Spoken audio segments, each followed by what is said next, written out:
Let's go ahead and do another example of factoring using the bottoms-up method. Our polynomial is already in descending form. We have the x squared first, and then x to the first, and then we have our constant term, which is the number without any variables.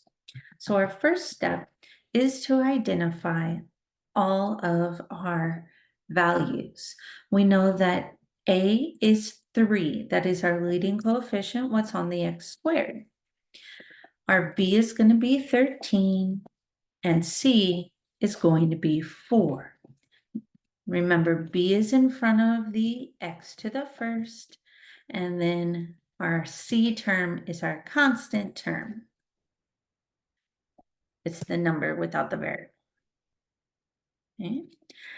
After we find our A, B, and C, we are ready to find our product and sum.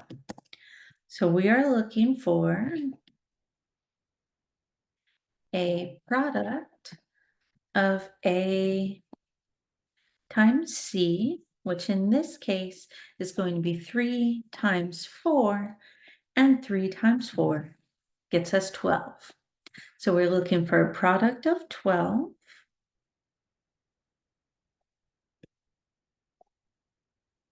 And we're looking for a sum of B, which in this case is 13. So we're looking for two numbers that multiply to be 12 and add to be 13. Okay. If we start with the numbers that they gave us, what we were trying to multiply, we would have 3 and 4. But when we add those together and find the sum, 3 plus 4 gets us 7, not the sum we want. So let's try a different set of numbers. We could do 2 and 6 because 12 divided by 2 is 6. But when we do the sum, 2 plus 6 gets us 8. Not the 13 we're looking for, but we are moving closer to the sum that we're looking for. So let's try 1 and 12.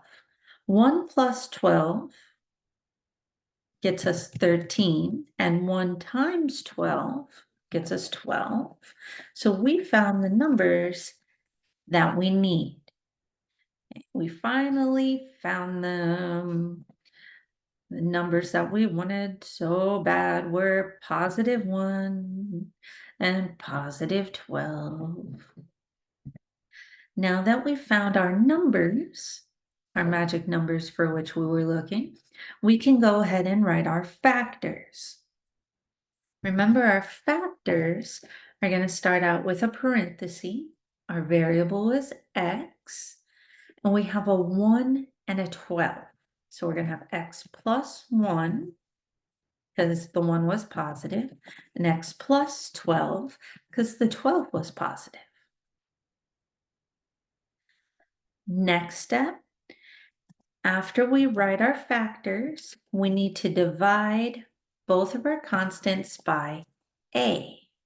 So we are going to divide both 1 and 12 by 3.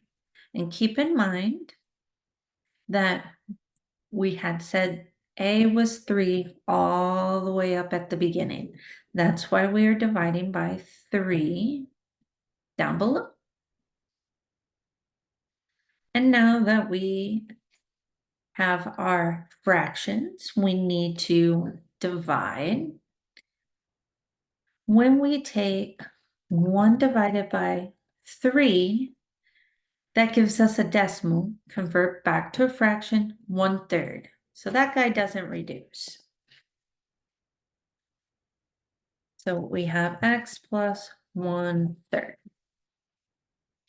When we take 12 divided by 3, we get 4, which means that we wind up having x plus 4 instead of 12 over 3, and we don't have to write 4 over 1. But there is one more step on this, because remember, if we have a fraction remaining, we have a denominator, this is where the method gets its name. Bottoms up. The bottom has to come up on the same level. He's going to stay in the same house. The parentheses are your house.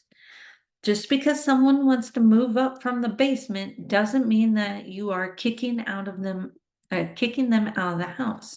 You keep them inside the same house. So he's still in the first parenthesis, just moves up by the x. So we have 3x plus 1 times x plus 4. And that is our answer. If you wanted to double check your answer, which I know a bunch of you will want to do, at least when it comes to exam time, to check, you're going to FOIL to see if you get back to the original. Remember, FOIL stands for first, outer, inner, last. So we would take 3x times x, because we are taking our first times our first. Outer comes next, which means we need 3x times 4.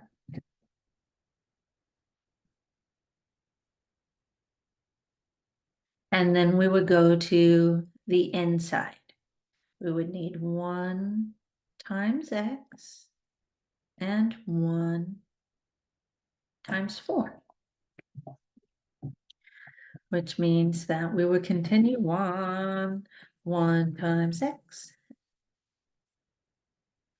and 1 times 4. Let's go ahead and simplify those out. 3x times x gets us 3x squared. 3x times 4 gets us 12x. 1 times x gets us 1x or x. And 1 times 4 gets us 4. Combine our like terms. We wind up with 3x squared. 12x plus x gets us 13x plus 4, which means our answer is correct. Let's try another example using the bottoms up method. This time we have factor y squared plus 7y minus 60. Always start by identifying our values. So a is going to be 1. That's what is in front of the y squared. B is positive 7. And C is negative 60. Make sure that you watch your signs. You have to keep your signs with your A, B, and C values. After you identify A, B, and C, you are ready to find your product and sum. Remember that product means multiplication. We're looking for A times C, which in this case is going to be 1 times negative 60, and 1 times negative 60 gets us negative 60.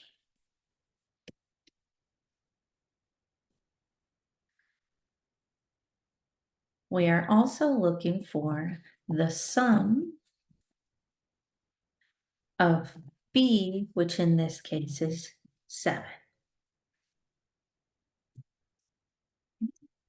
So we can always start with the two numbers that we used in the product, because we know 1 and negative 60 multiply to be negative 60. But when we add those two together, that gets us negative 59, not the numbers that we want. Okay, so back to the drawing board. Do not do guessing and checking, like what times what gets me a 60. Use division, work backwards. Next number up from 1 is 2. 60 divided by 2 is 30, which means that 2 and negative 30 multiply to be negative 60. but when we add them together, that gets us -28, not 7. So we keep on going. Next number up from 2 is 3. 60 divided by 3 gets us 20. So we can do 3 and -20. Notice I'm keeping one negative because I need to get to a -60. So I would have 3 plus -20 to get to -17. Getting closer, but still not quite there. If we take 60 divided by 4, we get 15.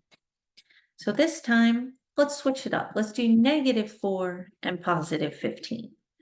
We still need one of them negative to get to -60. And this time when we add them together, we get to +11. So here we're not to the right number, but at least we have the sign correct now because we need a +7. Right now we have 11, so we're getting closer. Next number up from 4 is 5. 60 divided by 5 gets us 12. So let's try -5 and 12. When we take -5 plus 12, and remember you can do this in your calculator as well, we get +7, which means that we finally found the numbers for which we were looking, right? We finally got them. These two numbers, this -5 and -12, are the values that we are going to use in our factors. So now that we have our magic numbers, let's go ahead and start our factors. But instead of x, this time we need to use y because our variable is y in the problem. We're going to have y minus 5 because the 5 is negative, and y plus 12 because the 12 is positive. Now that we have our factors written, we need to divide by a. And remember, we said that a was 1. It was all the way back up here. A was 1. And we're going to divide both of our constant terms in our factors, so both of our numbers, by 1.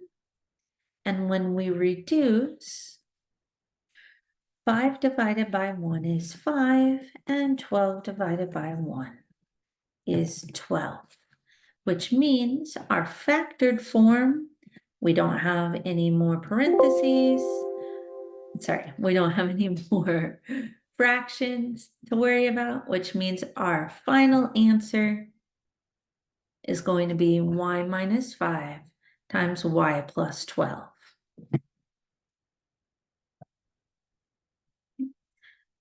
Again, this guy down here is our answer. Make sure that you use the y. If you do not, and you use an x, and your homework says that you needed a y, it will be marked wrong, even if your numbers are correct in your factors.